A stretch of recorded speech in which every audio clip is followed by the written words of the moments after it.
Buenos días, ¿cómo están? Hemos llegado a la clase número 11 del curso de acompañantes terapéuticos para niños con TEA, TDAH, con pedagogía ABA. Bueno, ya falta muy poco para finalizar nuestros cursos. Creo que faltan 2 o 3 clases nada más. Así que ha sido un hermoso trayecto juntas. Así que espero que la última clase podamos ponernos de acuerdo como para poder hacer un vivo, para poder tener un espacio todas juntas y de cierta forma también poder conocernos, poder hablar, qué les pareció el curso, cómo lo vieron, qué faltó, qué les sobró. Así que seguramente vamos a tener que ponernos de acuerdo en el horario como para que todas nos podamos conectar en la última clase, ¿sí?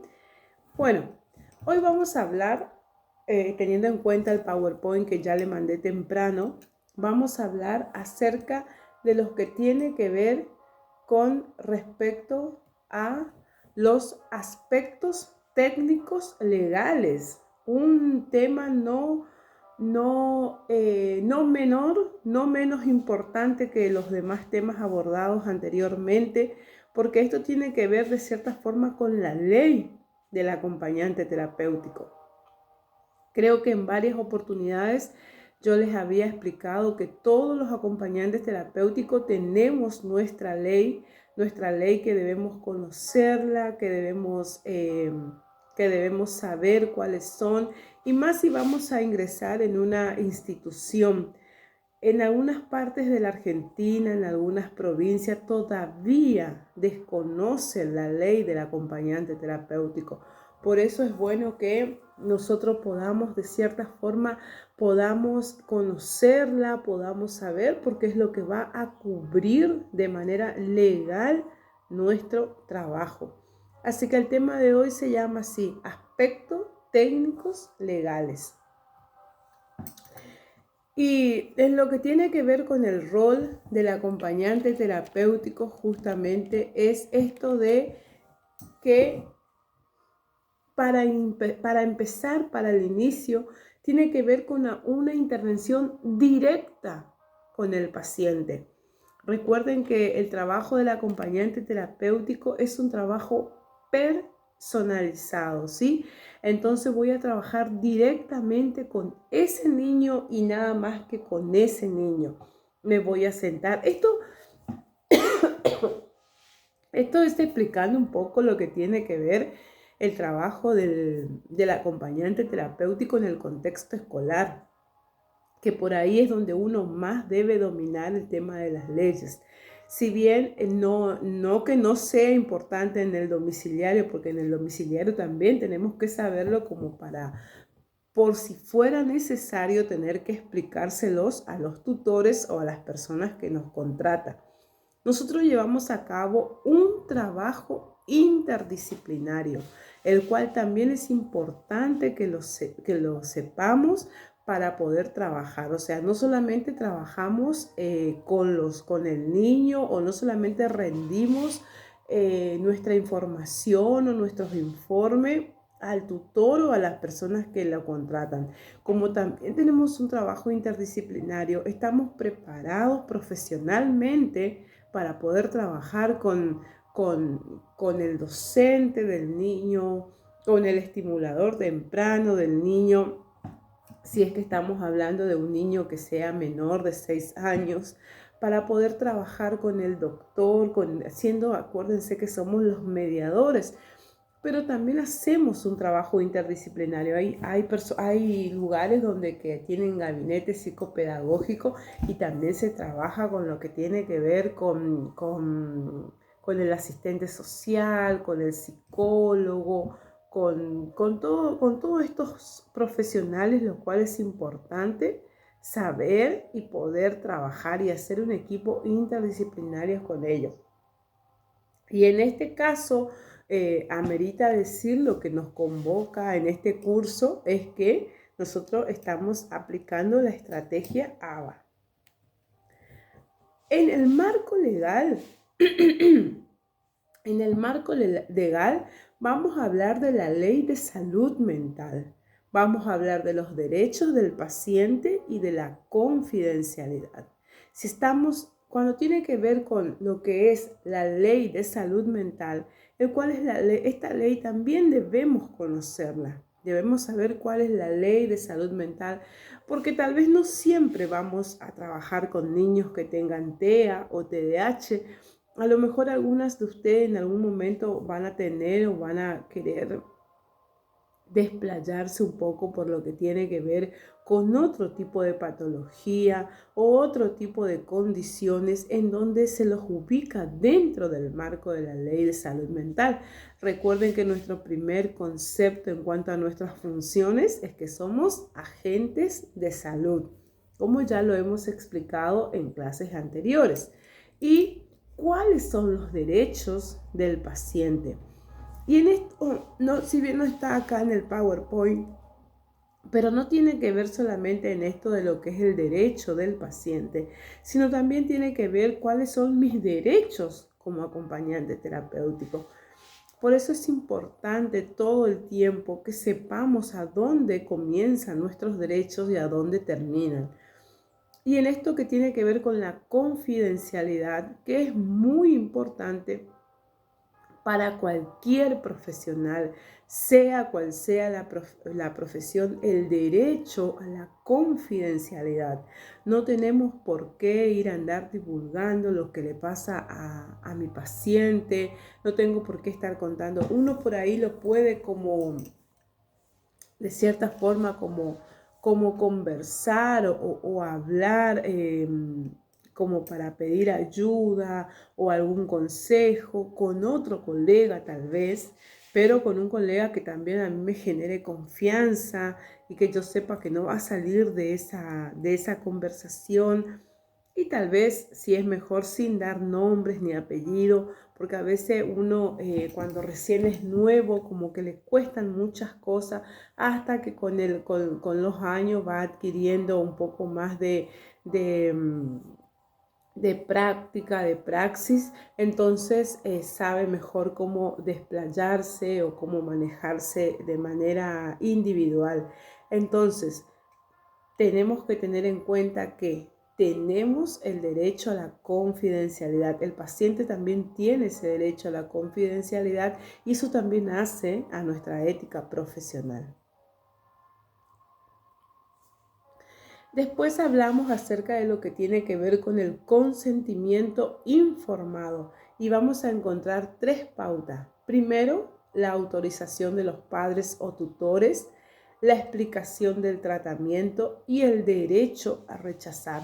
Esto para mí es muy importante y lo voy a explicar por qué.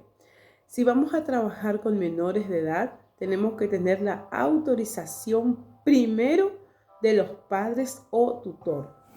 Y acá tenemos a veces un pequeño problema porque muchas veces estamos trabajando con niños en los cuales sus padres están separados o están divorciados.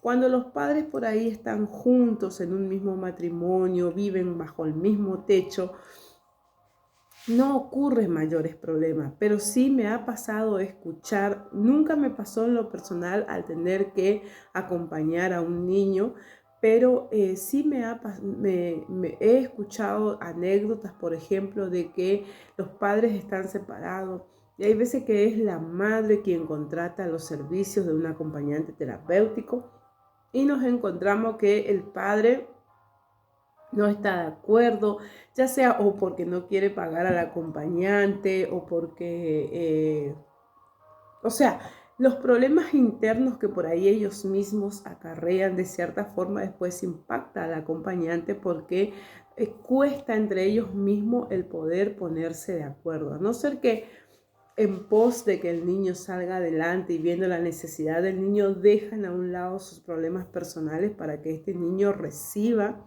el acompañamiento que necesita en ese momento. Pero, más allá de todo esto que le estoy diciendo, cuando vamos a ser acompañantes de un niño que está legalmente reconocido por su padre, es necesario tener la autorización firmada firmada del padre y de la madre. Más aún, repito, cuando el niño está legalmente reconocido y en su DNI figura el apellido de su padre, para evitar problemas mayores a futuro. Entonces nosotros mismos conformamos un documento de autorización. Autorizo a mi hijo fulano de tal, DNI tanto, hijo de fulano, fulano, fulano, y de mengana, fulana, fulana, fulana, con DNI tanto, a autorizar al profesional, acompañante, terapéutico, después ya sea la modalidad que tengan o no, fulana de tal, con DNI tanto, desde las, ejemplo, 8 a 12 horas, de lunes a viernes, a acompañar al niño en el establecimiento tanto, y ahí se pauta todo. Si el acompañante terapéutico le va a pasar a buscar, si se van a encontrar en la escuela, si al horario de la salida es su madre quien la retira o tiene la autorización del acompañante de llevarlo de la escuela a su domicilio. O sea, estos son todas las pautas en el cual es necesario que yo me ponga de acuerdo con ambos tutores. Porque después yo no sabía que tenía que ir a buscarla a la escuela, yo pensé que el acompañante le traía, y ustedes a la vez van a decir, no, yo no tenía que llevarle, mi trabajo terminaba ahí. O sea, todas estas pautas parecen pocas o minúsculas, pero todo esto hay que pautarlo. Y todo esto debe constar en la autorización y debe estar firmado sí o sí por ambos padres. A no ser que el niño no esté reconocido por su padre, que no haya presencia de madre, que venga de una familia monoparental, o que la otra persona ya sea haya muerto, haya desaparecido, se haya ido. Bueno, ahí cambian los papeles. Pero cuando hay un padre y una madre presente, más allá de que ambos estén divorciados y no vivan los dos con el niño, pero es un padre o una madre presente, debe estar la firma también de ese tutor. ¿Estamos? Explicación del tratamiento era el otro punto. Debemos explicarle a ambos padres. Por eso a veces es bueno tener una cita con los dos de poderse. Hay veces que no se puede. Y si no se puede, entonces nosotros como profesionales vamos a tener que tomarnos el trabajo de explicarle a ambos padres cómo vamos a trabajar con el niño. Yo le voy a pasar a buscar a Camilo de las 8 de la mañana de su casa.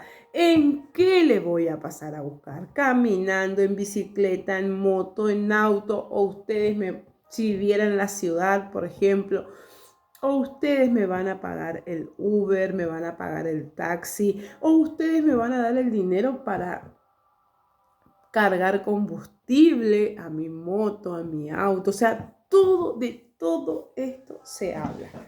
Ahora bien, si yo tengo pocas cuadras de su domicilio a la casa y yo decido caminar, entonces yo tengo que armarme ese mapa que es por Google Maps, donde lo descargo, aproximadamente cuántos minutos yo tardo en llegar al establecimiento con el niño y entregarlo a ambos padres. O sea, parece nada, pero para yo poder resguardarme, todo esto es importante que yo lo haga.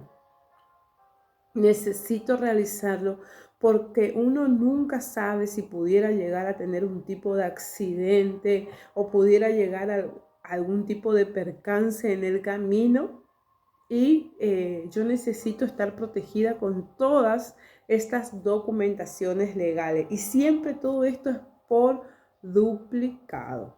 ¿Estamos? Una vez que yo le explique o nos pongamos de acuerdo, el medio de movilidad, si lo hubiera, y la manera en que nos vamos a poner de acuerdo para llevar a este niño a la escuela, eso siempre y cuando el acompañamiento sea institucional, estoy hablando, le explicamos cómo va a ser. Yo me voy a sentar al lado del niño, voy a estar con él, soy también el encargado de ayudarle, no de hacerle, con las tareas, de que él preste atención. Cuando el niño quiera ir al patio, tengo que irme con él. Cuando el niño quiera ir al baño, tengo que irme con él. O sea, todo. A la salida, el niño sale a las 12. Ahí, ¿cómo hacemos? Yo misma le vuelvo a acompañar a su domicilio. Ustedes se encargan en venir a buscarle. Le esperamos a la salida de la escuela. Ustedes retiran a su niño, yo me voy a mi casa. O necesitan que vayamos juntos a la casa y que yo le dé un reporte de cómo le fue ese día. Todo esto, más allá que después obviamente va a haber un informe, pero todo esto es necesario que lo digamos. Ellos también me tienen que dar a mí la información con respecto a este niño o niña. Recuerden que yo no conozco a este niño. Ellos me tienen que decir si el niño, ejemplo, si el niño es diabético o no, si es epiléptico o no, si toma algún tipo de medicación o no, si cada cuánto va al médico, si usa pañales descartables o no. Todo esto es necesario que el niño que yo como profesional y el acompañante de él pueda saberlo. Una vez que yo obtengo toda esta información detallada, todo, yo personalmente y de manera subjetiva tengo que pensar si agarro o no este trabajo.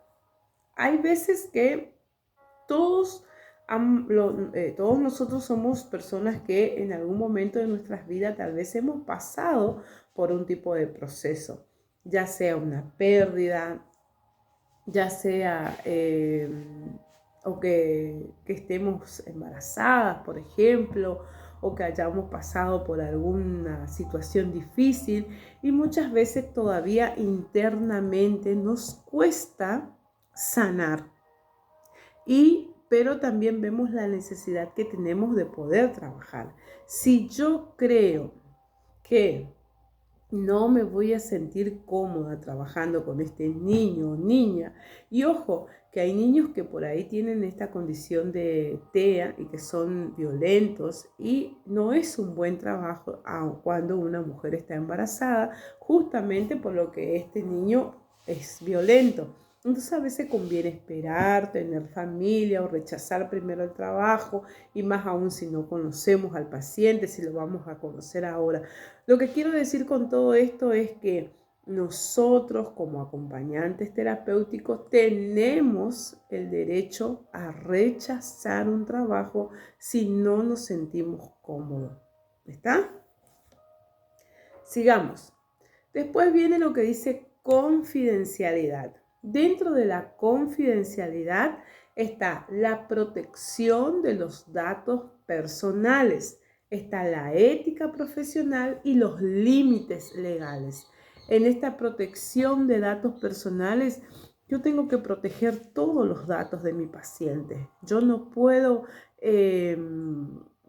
estar divulgando lo que no me pertenece decir, lo que no debo decir. Yo no puedo, porque esto tiene que ver con mi ética profesional, como lo dije anteriormente, tiene que ver con qué tan profesional soy yo. Y esto son cosas a lo largo de mi profesión.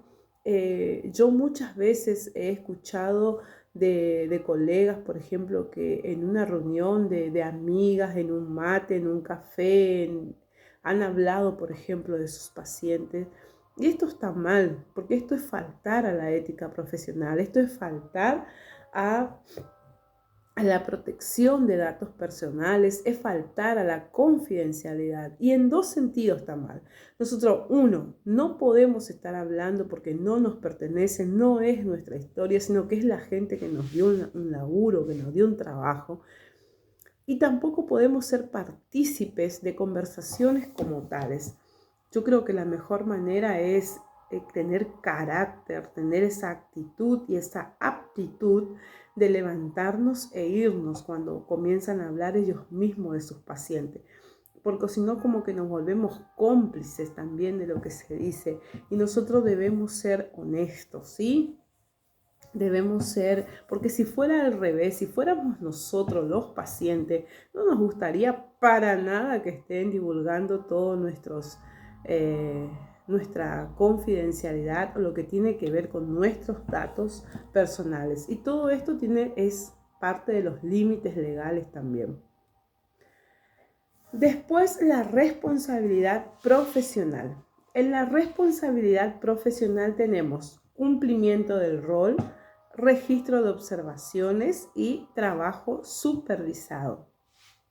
Y en el cumplimiento del rol, yo debo ir a hacer mi trabajo. Yo debo ir a acompañar, a contener, a mediar desde mi profesión de agente de salud. Yo debo ir a hacer todo este tipo de trabajo con el paciente, con el niño, con el adolescente. O sea, debo ir a hacer el cumplimiento de mi rol.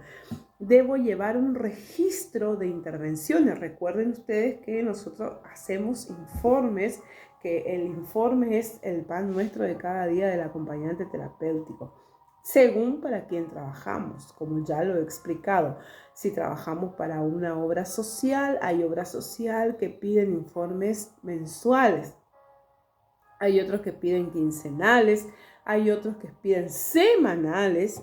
Y entonces nosotros tenemos eso que tiene que ver con obras sociales. Tal vez si es un trabajo en el contexto escolar, a lo mejor pidan semanal, o el doctor, el neurólogo, el psicólogo que esté a cargo de, que sea el médico directo del niño, a lo mejor pida un informe quincenal. Bueno, se entiende que si es quincenal, es un informe cada 15 días, pero debo llevar un registro de intervenciones y anotar, porque hay cosas que se nos escapan o que nos olvidamos. Bueno, hoy es martes 24 de marzo, el niño se sentía chinchudo, no tenía ganas de asistir al colegio, costó un poco que él pueda arrancar, que él pueda concentrarse en la tarea del día. O sea, hay cosas en las que nosotros creemos relevante y debemos tomar nota de esto. Y el trabajo supervisado por mí. O sea, yo debo supervisar el trabajo del niño, que el niño lo esté haciendo bien. No solo, y si fuera domiciliario, que el niño desayune, que el niño sepa que tiene que saber atarse los cordones, que el niño tiene que ir al médico, que al niño lo puedo llevar de paseo porque necesita distraerse un poco, que el niño haga sus tareas. O sea, eso es lo que tiene que ver con trabajo supervisor. En cuanto a lo que es registro y documentación, como ya lo expliqué, informes. Los informes diarios pueden ser para mí, para mi mente, para mi memoria, para yo no olvidarme de nada de lo que sucede de lunes a viernes. En lo peor de los casos, tal vez para los que estemos trabajando nos pidan un informe diario, y ahí sí nos va a tocar hacer informe todos los días que estemos con el niño, a no ser que estemos en una entidad que nos pidan un informe semanal, por ejemplo, y ahí puedo darle informes semanales, pero yo tengo mi informe diario porque este es mi ayuda a memoria, y entonces yo no voy a tener ningún tipo de problema a la hora de redactar mi informe diario porque yo he tomado nota de todo cuanto ha sucedido. Al iniciar con un paciente, yo me tengo que trazar objetivo. Bueno, este niño con autismo se le contrata un acompañante terapéutico porque es violento en la escuela, por ejemplo. Entonces, yo tengo que aprender a que el niño pueda, de cierta forma, bajar su nivel de violencia, o bien yo poder seguir avanzando con él y que el niño de cierta forma no sea tan violento como fue desde el principio, porque si no ¿para qué está mi trabajo? Se supone que yo debo bajar ese nivel de violencia o bien que mi trabajo sea tan bueno que el niño deje de ser violento de cierta forma o aprender a controlarse él mismo. Entonces eso sería como un objetivo y también una evaluación de avances. El trabajo interdisciplinario también, la comunicación con psicólogos, la coordinación con docentes, el trabajo en equipo, todo esto que ya lo hemos hablado. También tener presente que en todo momento, si es que vamos a trabajar con ABA, si es que vamos a aplicar el método ABA, sabemos que tenemos el trabajo, el respeto por el paciente, las intervenciones basadas en la evidencia y evitar prácticas invasivas. No atosiguemos, no lo invadamos al niño, no seamos pesados, usando ese término mal y pronto, sino que podamos ir tranquilo al nivel del niño, con paciencia, un pasito a la vez, ¿sí? Y bueno, como cierre, que es muy importante, el marco legal, que lo podamos aprender. Realmente acá lo he dicho a grandes rasgos, pero voy a tratar en algún momento de enviarles a ustedes un PDF para que ustedes tengan en cuenta cuál es el marco legal que ustedes necesitan y que lo puedan tener y lo puedan fotocopiar para leer, porque por ahí nuestras clases son cortas y por ahí hay otros temas de los cuales ocuparnos, pero es muy importante que sepamos el marco legal, que podamos tener ese compromiso profesional, no divulguemos, no hablemos, no demos información, seamos buenos profesionales y siempre que haya ese respeto y esa ética en la intervención. Bueno, hasta acá la clase de hoy, espero que les haya gustado, espero que hayan entendido lo que les he querido decir en este día de feriado, pero no quería dejar de cumplir con ustedes, con mi compromiso de cada martes. Así que muchísimas gracias por haberme escuchado y los leo en los comentarios. Por favor, no se olviden de enviar los trabajos prácticos. Para aprobar el curso no solamente es necesario el pago de una cuota, también es necesario estar al día con los trabajos prácticos. Hay gente que hasta el momento no me ha mandado nunca un trabajo práctico y lamentablemente no se lo puede entregar el certificado si no aprueban los trabajos prácticos. Así que, así como hay gente que les he pedido que tengan que rehacer, lo han hecho, lo han reelaborado, así también el mismo respeto y que sea todo en igualdad de condiciones.